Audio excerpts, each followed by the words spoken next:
Hello students, हम लोग पढ़ रहे थे अपनी क्लास 12th का chapter number 10 haloalkanes and haloarenes, जिसमें लास्ट लेक्चर में हम लोगों ने SN2 मैकेनिज्म को समझा था।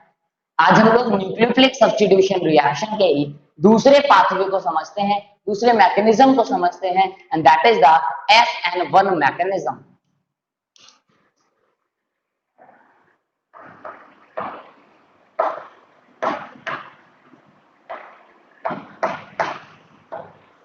देखिए SN1 मैकेनिज्म में क्या होता है।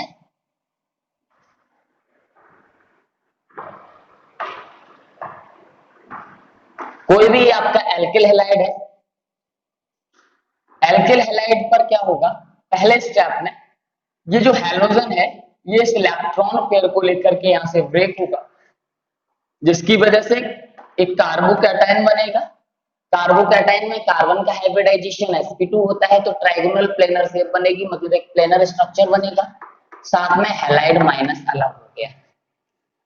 ये जो पहला स्टेप होता है रिवर्सिबल होता है। सेकंड स्टेप में क्या होता है, जो ये कार्बोकैटायन बना था इस कार्बोकैटायन पर अटैक करेगा न्यूक्लियोफाइल, और न्यूक्लियोफाइल के अटैक के रिजल्टेंट ये सिंथेसाइज करेगा कार्बन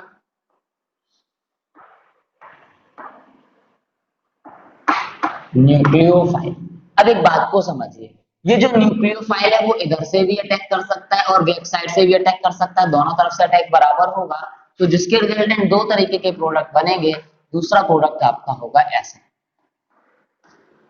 देखिए सिंपली क्या हुआ, जब आप SN1 मैकेनिज्म की बात करते हैं तो SN1 मैकेनिज्म के दौरान जो इस न्यूक्लियोफाइल के साथ पॉजिटिवली चार्ज स्पीशीज होगी वो इस हैलोजन पे अटैक करती है, जिसकी वजह से हैलोजन हैलाइड की फॉर्म में अलग हो जाएगा, एक कार्बोकैटायन डेवलप होगा। इस स्टेप को, ये हमारा पहला स्टेप होता है, स्टेप फर्स्ट। और स्टेप फर्स्ट जो है यहाँ पर वो स्लो स्टेप होता है, धीरे से होता है। जबकि अब जो कार्बोकैटायन बना है वो उसमें कार्बन का हाइब्रिडाइजेशन sp2 होता है, इसलिए प्लेनर स्ट्रक्चर बनेगा, ट्रायगोनल प्लेनर से, जिस पर न्यूक्लियोफाइल बैक एंड फोर्थ दोनों डायरेक्शन से अटैक कर सकता है, जिसके रिजल्टेंट ये दो प्रोडक्ट बनेंगे। अब एक बात को समझिए, अगर इस सिचुएशन की बात करें तो ये जो दूसरा स्टेप है वो कैसा होता है, यहाँ फास्ट स्टेप होता है। पहली दूसरी बात, एक बात और समझिए, यहाँ पे देखो न्यूक्लियोफाइल जब फ्रंट साइड से अटैक कर रहा है तो ऐसी सिचुएशन में जैसा कॉन्फ़िगरेशन रिएक्टेंट का था वैसा ही प्रोडक्ट का है, लेकिन अगर बैक साइड से आ रहा है तो कॉन्फ़िगरेशन जस्ट क्या होगा, इन्वर्ट हो गया। तो ये वाला जो प्रोडक्ट है वो इन्वर्टेड कॉन्फ़िगरेशन से बन रहा है, मतलब ये कैसा प्रोडक्ट है, इन्वर्टेड प्रोडक्ट है। जबकि यहाँ पर ये अपने कॉन्फ़िगरेशन को रिटेन कर रहा है, जिस तरीके से तीन ग्रुप यहाँ थे वैसे ही यहाँ पे लगे हुए हैं, तो इस ग्रुप को मैं क्या बोलूंगा, या इस प्रोडक्ट को मैं क्या बोलूंगा, रिटेन्ड प्रोडक्ट बोलूंगा। जिस तरीके से आप इन्वर्टेड प्रोडक्ट के बनने के लिए इन्वर्जन एंड कॉन्फ़िगरेशन पढ़ते थे, वैसे ही रिटेन्ड प्रोडक्ट के लिए रिटेंशन पढ़ेंगे, लेकिन उसको भी हम लोग थोड़ी देर में डिस्कस करेंगे जैसे ही वहां पे पहुंचेंगे। लेकिन उससे पहले कुछ चीजों को समझिए। पहली बात, ये कैसा है, टू स्टेप प्रोसेस है। मैं कुछ टर्म से आप चीजें मेंशन करता हूँ, टू स्टेप प्रोसेस है। दूसरी बात देखो, नाम है SN1 mechanism, S for substitution, N for nucleophilic, 1 यहाँ पे डिनोट कर रहा है यूनिमोलिकुलर, मतलब जो ऑर्डर ऑफ रिएक्शन होगा वो कितना होगा, 1 के बराबर होगा। तो ऑर्डर 1 है वो कैसे है वो जरा देखो। रेट जो है वो यहाँ पर डायरेक्टली डिपेंड करेगा concentration of the alkyl halide पर। अब ऐसा क्यों, क्योंकि देखिए जो स्लोएस्ट स्टेप होता है वही रेट को डिटरमाइन करने का काम करता है। इसका क्या लॉजिक है, तो जरा एक बात को समझिए। फॉर एग्जांपल, दो टीम्स हैं जो रनिंग कंपटीशन में, दो टीम्स की बात कर रहा हूं, दोनों टीम में मान लो तीन तीन प्लेयर थे, 1 2 3। एक टीम ए हो गई है और एक टीम बी की बात कर लेता हूं, उसमें भी तीन प्लेयर, ठीक है। अब इनको इस पॉइंट पे मान लीजिए पहुंचना था, जो इस पॉइंट पे पहले टीम पूरी पहुंच जाएगी वो विनर घोषित हो जाती थी। तो अब एक बात को समझिए, अब मान लो इसमें प्लेयर 1 2 3 थे और इसमें 1 डैश 2 डैश 3 डैश। अब देखो कौन सबसे पहले इन तीनों में से कौन सबसे पहले पहुंच जाएगा वो मैटर नहीं करता, विनर को डिसाइड करने का काम उसका होगा जो सबसे धीरे दौड़ने वाला है दोनों में। मान लो इसमें जो सबसे धीरे दौड़ता है वो इस डिस्टेंस को 15 सेकंड में कवर कर रहा है, जबकि इसमें जो सबसे धीरे दौड़ता है वो उसी डिस्टेंस को 14 सेकंड में कवर कर रहा है। तो यहाँ पर विनर को डिसाइड करने का काम कौन कर पाएगा? जो थर्ड वाला है, जो सबसे धीरे दौड़ने वाला है, मतलब जो स्लोएस्ट रनर है यहाँ पर। तो इसी तरीके से हम लोग बात करते हैं कि किसी भी रिएक्शन के दौरान जो सबसे धीमा स्टेप होता है, जो स्लोएस्ट स्टेप होता है, वो डिसाइड करने का काम करेगा कि कौन सा स्टेप रेट को डिटरमाइन करने की कोशिश करेगा, कौन से स्टेप पर रेट डिपेंड करेगा। तो यहाँ पर स्लो स्टेप कौन सा है? पहला। तो पहले स्टेप पर रेट ऑफ रिएक्शन डिपेंड करेगा, इसीलिए रेट जो है वो डायरेक्टली डिपेंड करता है किस पर? कंसंट्रेशन ऑफ रिएक्टेंट पर। रिएक्टेंट के मॉलिक्यूल 1 है तो पावर में 1 चला जाएगा, तो यहाँ से ऑर्डर ऑफ रिएक्शन कितना आ गया? 1 आ गया। तो याद रखना, जब भी आप SN1 मैकेनिज्म की बात करेंगे तो SN1 मैकेनिज्म के जो रिएक्शन का रेट है वो न्यूक्लियोफाइल के कंसंट्रेशन पर डिपेंड नहीं करता, क्योंकि न्यूक्लियोफाइल फर्स्ट स्टेप में यूज होता ही नहीं है। तो मैं क्या बोलूंगा? That is rate is independent to the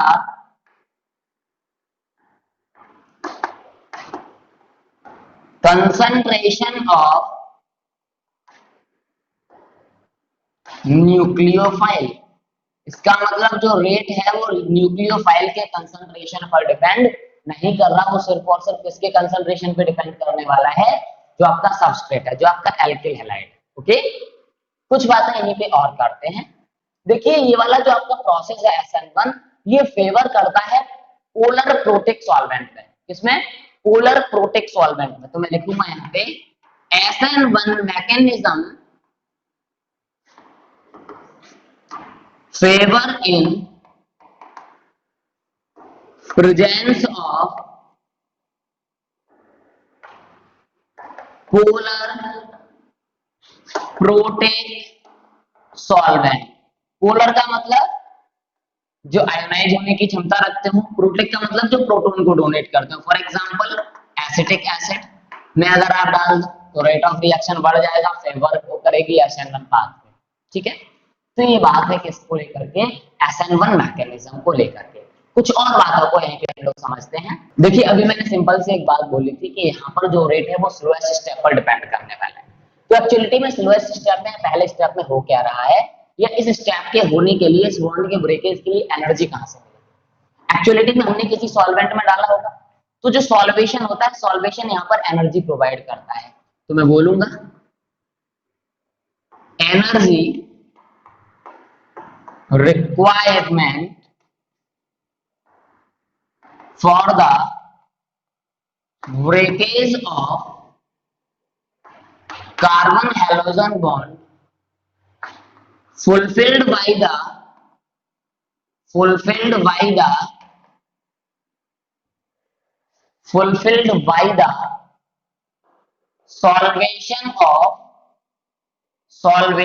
of alkyl halide molecule, solvation of alkyl halide molecule with polar protic solvent। जब एक पोलर प्रोटिक सॉल्वेंट में आप एल्किल हैलाइड को डालते हैं तो ऐसा करने पर उस मॉलिक्यूल का सॉल्वेशन होता है, और उस सॉल्वेशन के दौरान मिलने वाली एनर्जी से हमें जो रिक्वायरमेंट थी, energy requirement carbon hydrogen bond को ब्रेक करने के लिए, वो फुलफिल हो पाती है। ओके, एक और बात को समझिए। तो बेटा एक बात को आपको समझना पड़ेगा कि एनर्जी रिक्वायरमेंट तो सॉल्वेशन से मिल गई, अब उस एनर्जी रिक्वायरमेंट के फुलफिल होने के बाद में कार्बन हाइड्रोजन का बॉन्ड ब्रेक होगा, कार्बोकैटायन बनेगा। अब जितनी आसानी से कार्बोकैटायन बनेगा उतनी ही ज्यादा तो इसकी रिएक्टिविटी होगी, और कार्बोकैटायन उतनी आसानी से बनेगा जितना ज्यादा स्टेबल बनेगा। तो मैं क्या बोलूंगा? More stable the carbocation, more stable the carbocation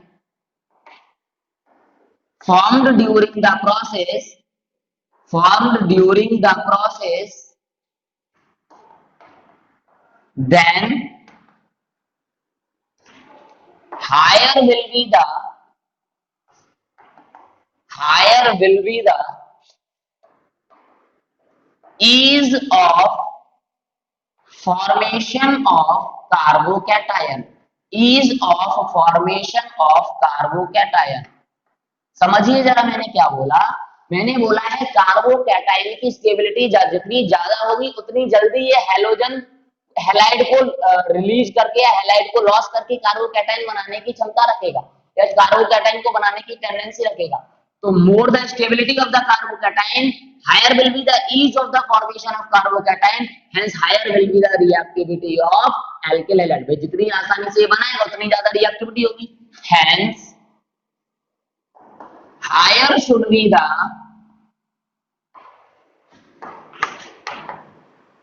reactivity of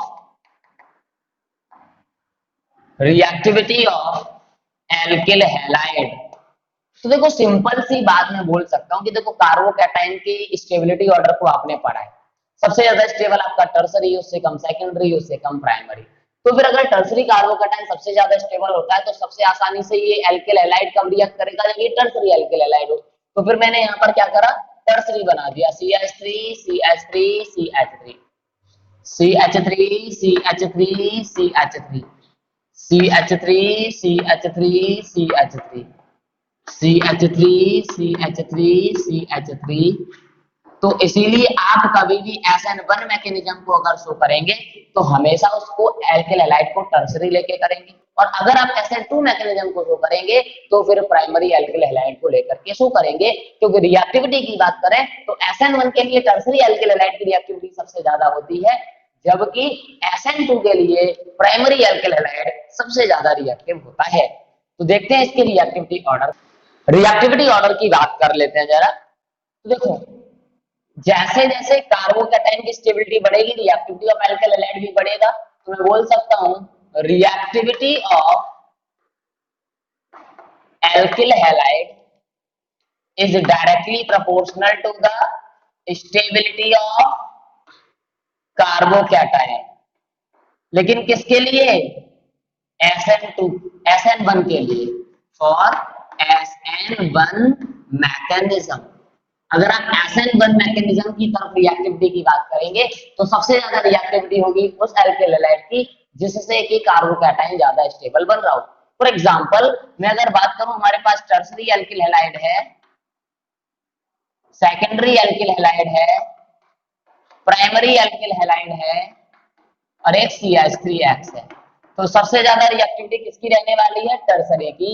क्यों, क्योंकि टर्सरी कार्बोकैटायन की स्टेबिलिटी सबसे ज्यादा होती है। तो मैं यहां से बोलूंगा stability of carbocation, stability of carbocation decrease कर रहा है, और जब स्टेबिलिटी ऑफ कार्बोकैटायन डिक्रीज करेगा तो उसके साथ साथ रिएक्टिविटी ऑफ एल्किल हैलाइड भी क्या करेगा, डिक्रीज करेगा। किसकी तरफ, SN1 मैकेनिज्म की तरफ, टुवर्ड्स SN1 मैकेनिज्म। तो सिंपली हम लोग बोलेंगे कि SN1 मैकेनिज्म की रिएक्टिविटी जो है वो डायरेक्टली डिपेंड करने वाली है किस पर, स्टेबिलिटी ऑफ कार्बोकैटायन पर। सिंपली अगर मैंने यहीं पे क्या करा, हैलोजन का नेचर अगर चेंज कर दिया, for example Ri, RBr, RCl and Rf। अब इस केस में अगर आप देखते हो तो देखिए यहाँ पर आपका कौन है, ये आयोडाइड है, ये ब्रोमाइड है, देन क्लोराइड, देन फ्लोराइड। तो जैसे जैसे आप आयोडीन से फ्लोरीन की तरफ जाएंगे तो साइज ऑफ हैलोजन क्या करेगा, डिक्रीज करेगा। साइज ऑफ हैलोजन क्या कर रहा है, डिक्रीज कर रहा है। और अगर साइज ऑफ हैलोजन डिक्रीज करेगा तो साइज छोटा होता जाएगा तो बॉन्ड लेंथ कम होती जाएगी, बॉन्ड लेंथ कम होगी तो बॉन्ड स्ट्रेंथ ज्यादा होगी, जिसकी वजह से उस एटम को लीव करना डिफिकल्ट हो जाएगा। सिंपली हम लोग बोल सकते हैं कि जो साइज ऑफ हैलोजन है वो डायरेक्टली डिनोट करता है लीविंग पावर को। तो अब साइज ऑफ हैलोजन अगर डिक्रीज कर रहा है तो लीविंग पावर भी क्या करेगी, डिक्रीज करेगी। अगर लीविंग पावर डिक्रीज करेगी तो रिएक्टिविटी भी क्या करेगी, डिक्रीज करेगी। देखिए SN1 हो या SN2 हो, अगर आप हैलोजन को चेंज करेंगे तो आपको ऑर्डर सेम मिलेगा। लेकिन अगर आप एल्किल ग्रुप के नेचर को चेंज करेंगे तो SN1 के लिए ट्रेंड अलग मिलता है, SN2 के लिए ट्रेंड अलग मिलता है। वापस से मेंशन करूंगा, SN2 के लिए क्या मिलता था आपको, टर्सरी की रिएक्टिविटी सबसे कम, उससे ज्यादा सेकेंडरी, उससे ज्यादा प्राइमरी और सबसे ज्यादा CH3 से लगा हो हैलोजन। जबकि SN1 में सबसे ज्यादा टर्सरी, उससे कम सेकेंडरी, उससे कम प्राइमरी और सबसे कम जब CH3 से लगा हो हैलोजन। ये केस था SN2 का, जबकि ये केस है SN1 का। डिफरेंस क्यों है? क्योंकि यहां पर हम लोग बात कर रहे थे on the basis of steric hindrance, जबकि यहां पर हम लोग बात कर रहे थे on the basis of stability of carbocation.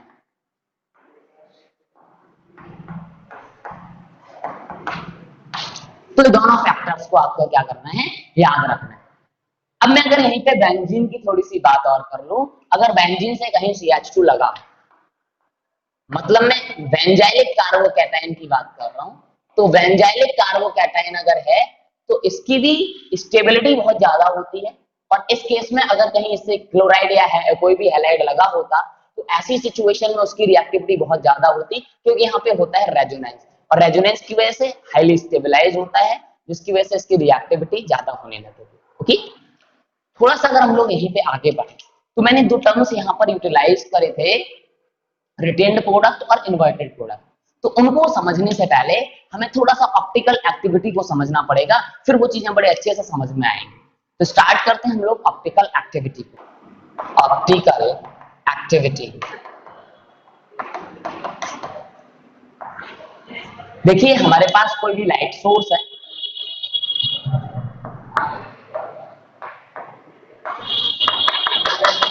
इससे कोई भी लाइट एमिट हो रही है, इस एमिटेड लाइट को आप क्या करिए, निकोल प्रिज्म से पास करा दीजिए।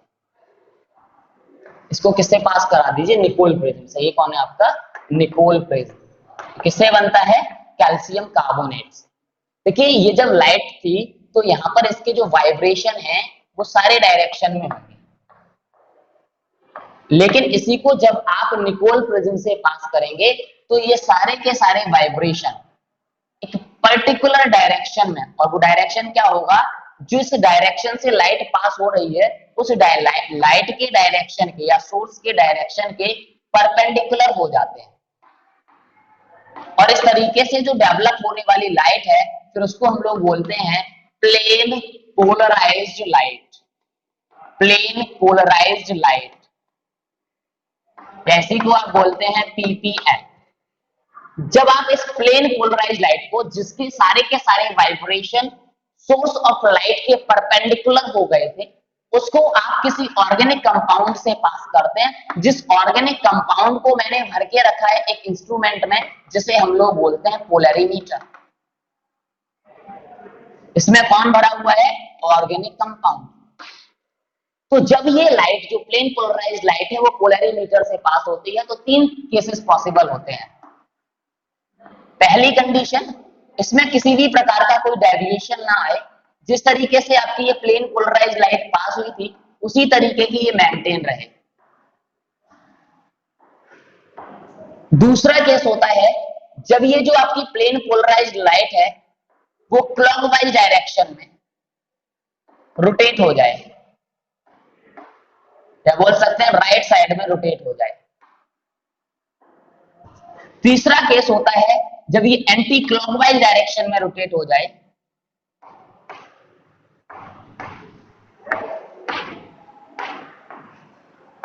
ठीक है, ये तीन केसेस हो सकते हैं। जब अगर ये उसको कहीं भी रोटेट नहीं करा पाए, तो ऐसे कंपाउंड को आप बोलते हैं optically inactive compound. Optically inactive compound.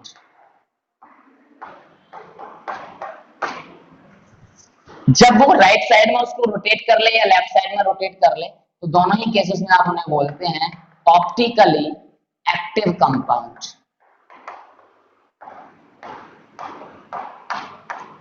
देखिए एक्चुअलिटी में जिस तरीके से आप नॉर्मली आइसोमर बनाते हैं, उसी तरीके से ये भी एक आइसोमरिज्म ही है, जो कि आप स्टीरियो आइसोमरिज्म के अंदर पढ़ते हैं, ऑप्टिकल आइसोमर्स। ठीक है ना, तो ऑप्टिकल एक्टिविटी में आप किसको पढ़ने वाले हैं, एक्चुअलिटी में ऑप्टिकल आइसोमर को पढ़ने वाले हैं, जिनके मॉलिक्यूलर फॉर्मूला सेम होंगे, लेकिन जो डिफरेंस आएगा वो डिफरेंस किसको लेकर के आएगा, rotation of plane polarised light को लेकर। ये रोटेट करा पा रहे हैं या नहीं करा रहे हैं, तो किस डायरेक्शन में करा रहे हैं। अगर ये क्लॉक वाइज डायरेक्शन, मान लीजिए ये आपका एक्सिस था, तो ये क्लॉक वाइज डायरेक्शन में रोटेशन हो रहा है, और क्लॉक वाइज डायरेक्शन में रोटेशन होता है, तो ऐसे कंपाउंड को आप बोलते हैं dextrorotatory compound, dextrorotatory compound. जबकि अगर वही लेफ्ट साइड में एंटी क्लॉकवाइज डायरेक्शन में रोटेशन होता है, तो फिर उनको हम लोग बोलते हैं levorotatory compound,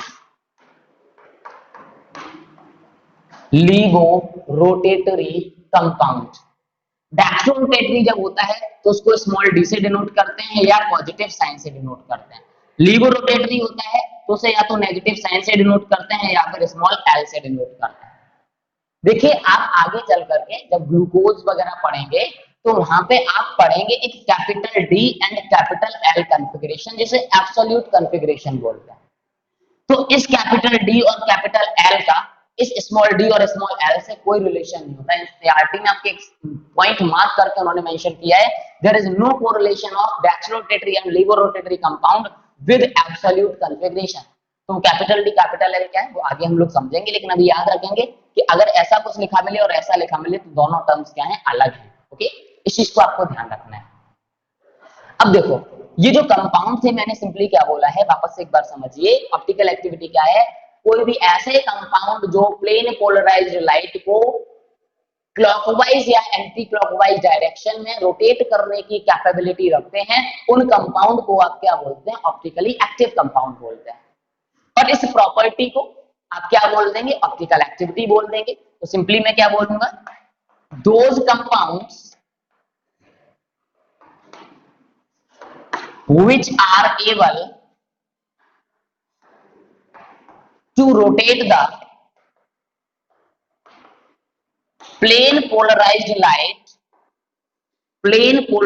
light in clockwise or anti-clockwise direction, clockwise or anti-clockwise direction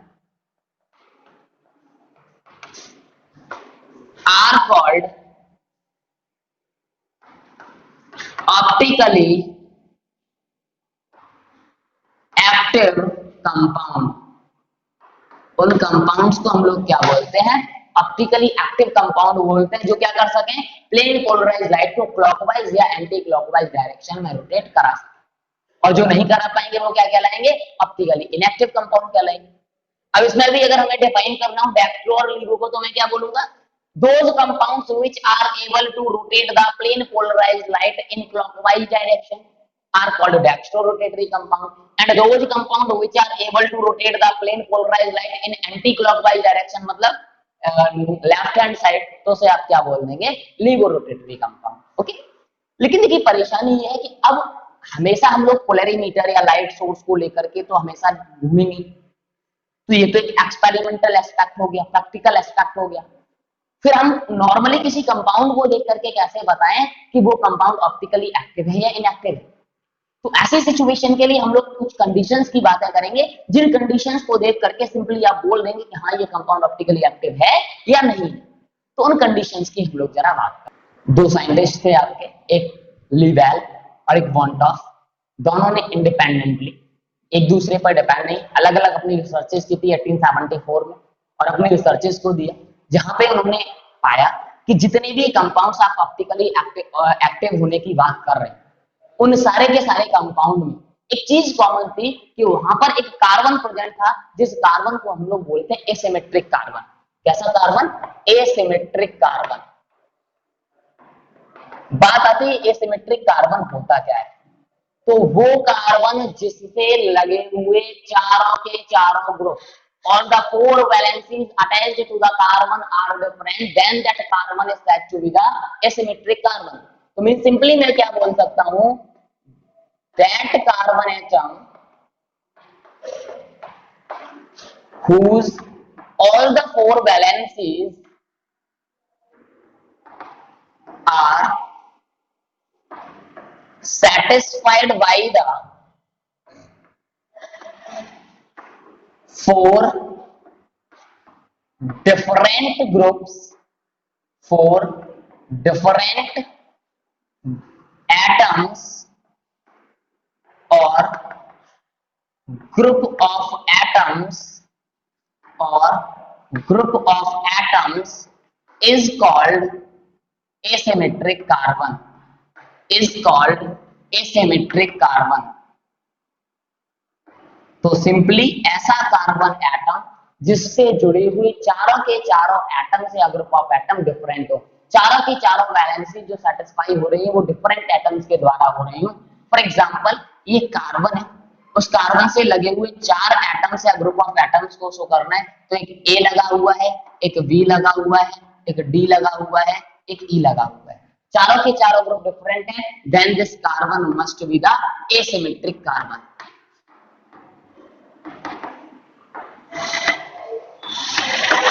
एक और इन्हीं में कंसेप्ट होता है आपका कायरलिटी का कंसेप्ट। तो बात आती है कि कायरल होता क्या है, क्योंकि जब भी कोई भी कंपाउंड अपनी मिरर इमेज पर नॉन सुपर इम्पोजिबल होगा तब हम लोग उस कंपाउंड को क्या बोलेंगे, कायरल बोलेंगे। मतलब for example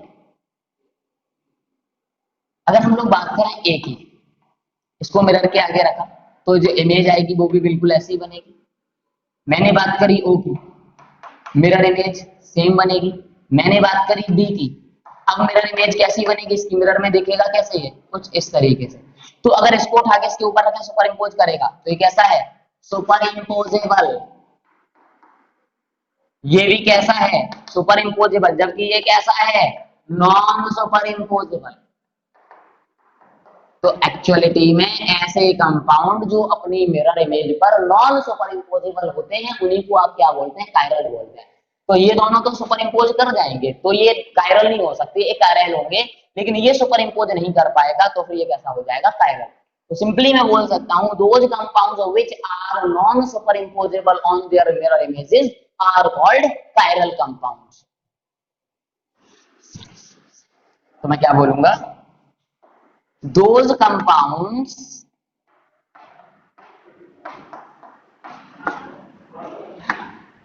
which are non-superimposable on their mirror images are said to be chiral. तो उनको हम क्या बोल सकते हैं, कायरल। और जो सुपर इम्पोज हो जाएंगे वो क्या हो जाएंगे, कायरल हो जाएंगे। तो कंडीशन फॉर ऑप्टिकल एक्टिविटी क्या आ गई, कंडीशंस फॉर ऑप्टिकल एक्टिविटी क्या आ गई, conditions for optical activity. Number एक, asymmetric carbon must be present, asymmetric carbon must be present, and दूसरा molecule must be chiral। याद रखना दोनों ही कंडीशन को अगर सेटिस्फाई करेगा तभी आप ऑप्टिकल एक्टिविटी की बात कर सकते हैं। अगर दोनों में से कोई भी एक भी कंडीशन अगर फुलफिल नहीं हुई तो ऐसी सिचुएशन में आप ऑप्टिकल एक्टिविटी की बात नहीं कर सकते। ओके, एक और बड़ा इंपॉर्टेंट कंसेप्ट है उसको समझते हैं, एंड दैट इज द रैशमाइजेशन।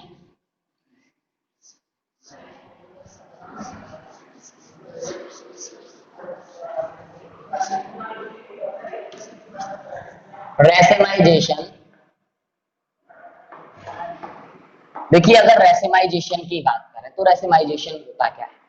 अभी आपने देखा था कि SN1 मैकेनिज्म में इन्वर्टेड प्रोडक्ट भी बन रहा था, रिटेन्ड प्रोडक्ट भी बन रहा था। वो छोड़िए, पहले मैं रैशमाइजेशन को थोड़ा सा अलग से बताता हूँ, उसको थोड़ा हटके। तो ऐसे कंपाउंड, ये ऐसा मिक्सचर जिसमें इक्वल अमाउंट में डेक्स्ट्रोरोटेटरी कंपाउंड भी हो, लीवरोटेटरी कंपाउंड भी हो। जब डेक्स्ट्रो है तो वो क्लॉकवाइज डायरेक्शन में ले जाएगा, और उतने ही अमाउंट में लीवर रोटेटरी है तो वो कहां ले जाएगा, एंटी क्लॉकवाइज। तो नेट रोटेशन क्या हो जाएगा, zero.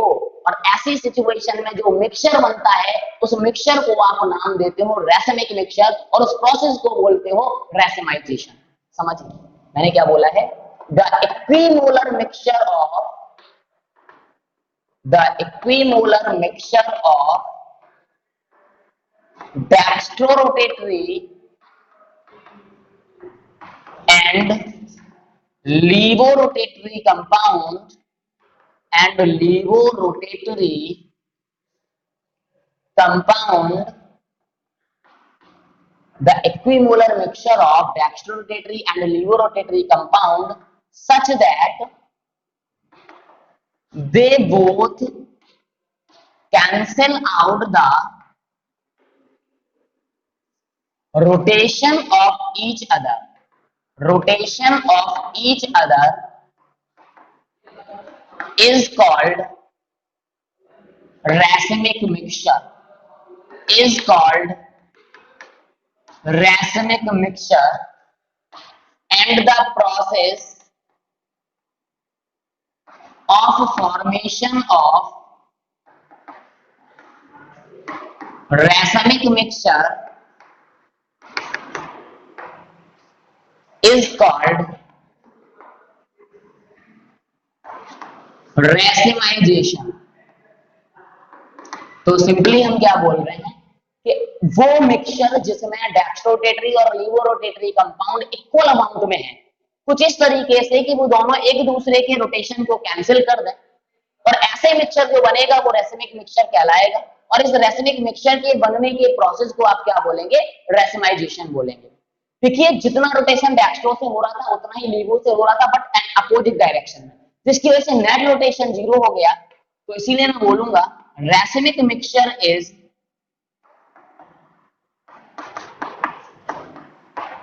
optically inactive in nature.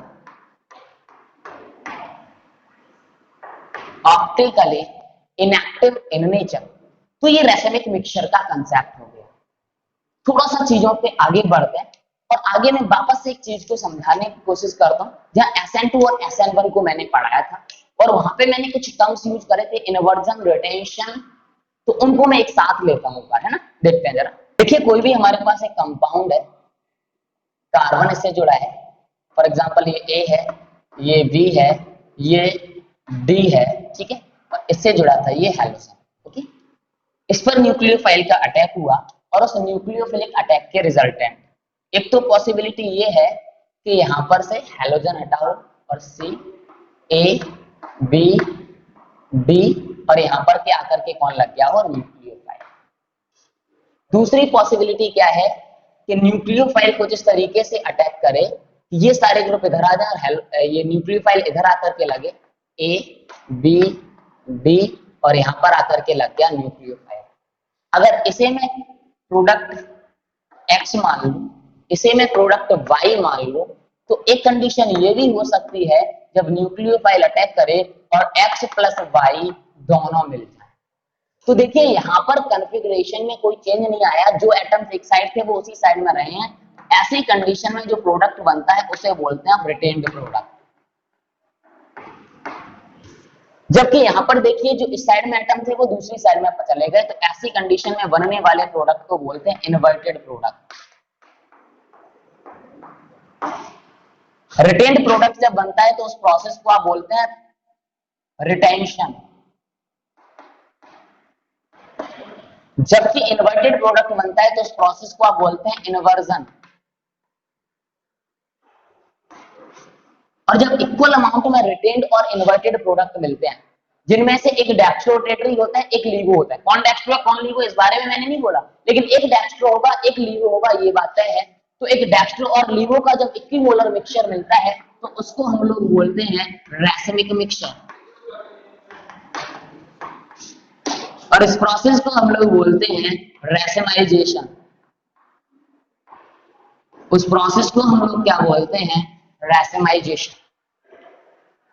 तो सिंपली एक बात तो तय हो गई कि भैया इनमें से एक प्लेन पोलराइज लाइट को क्लॉकवाइज डायरेक्शन में ले जा रहा होगा, एक एंटी क्लॉकवाइज डायरेक्शन। अब कौन कहां ले जा रहा है वो आप एक्सपेरिमेंटली डिटरमाइन कर सकते हैं, ओके ना।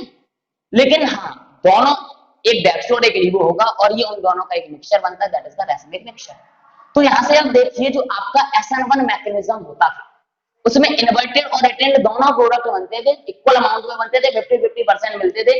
तो मैं बोल सकता हूं कि SN1 mechanism proceed via rationalisation. वहां पे जाकर के आप मेंशन करेंगे एक पॉइंट को, SN1 mechanism proceed via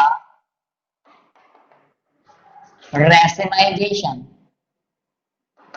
rationalisation किसके थ्रू प्रोसीड करता है? रैशनलाइजेशन के थ्रू। जबकि SN2 किसके थ्रू प्रोसीड करता था? इन्वर्जन के थ्रू। ओके, यहां तक के कॉन्सेप्ट्स आपको समझ में आ रहे होंगे। हाँ, थोड़ी सी बात हम यहाँ पे और करते हैं हम लोग। तो अभी मैं इन्वर्जन और रिटेंशन और रैशमिक मिक्सचर को मैंने समझा दिया आपको। एक छोटी सी बात और है, उसको यहाँ पर जरा और समझ लेते हैं हम लोग। एक टर्म यूज होता है एनंसियोमर्स। एनंसियोमर्स तो एक्चुअलिटी में जो non super imposable mirror images बन रही थी ना दोनों जो आपस में, उन्हीं को आप एनंसियोमर्स बोलते हैं। मैं क्या बोलूंगा? Non super imposable mirror images which are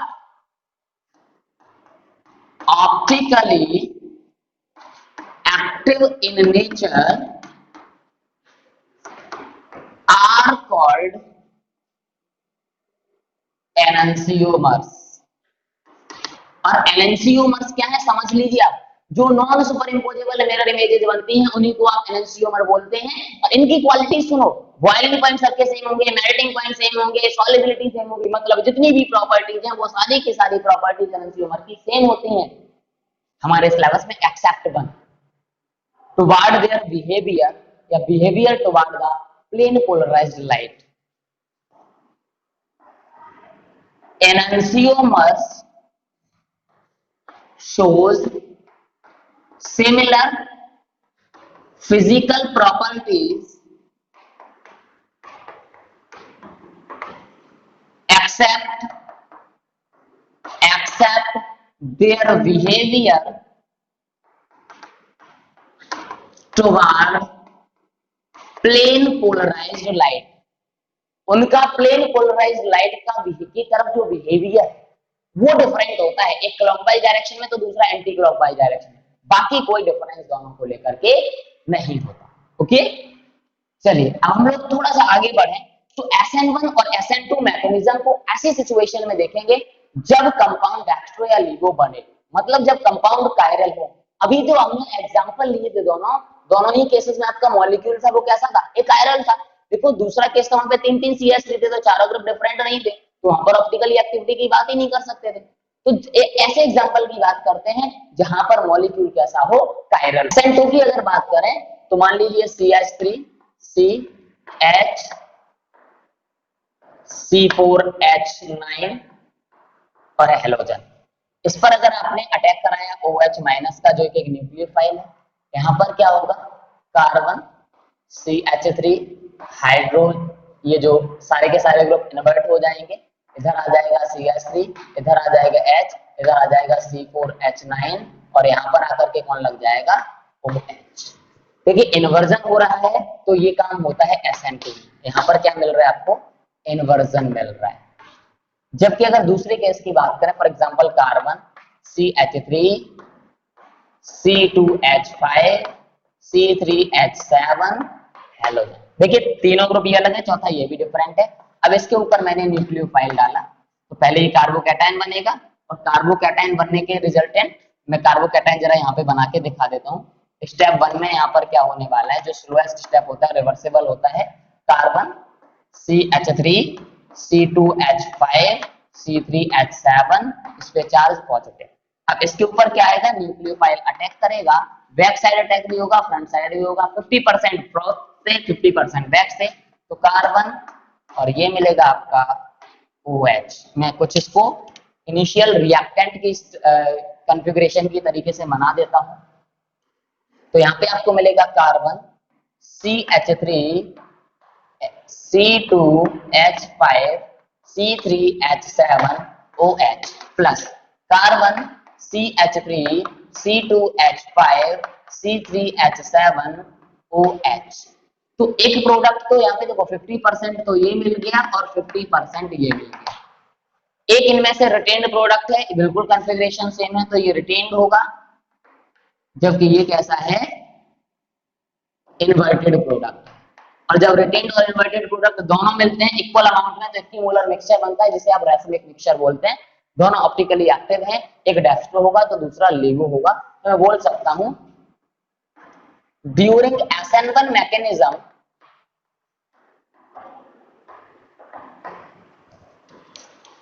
50% retained and 50% inverted product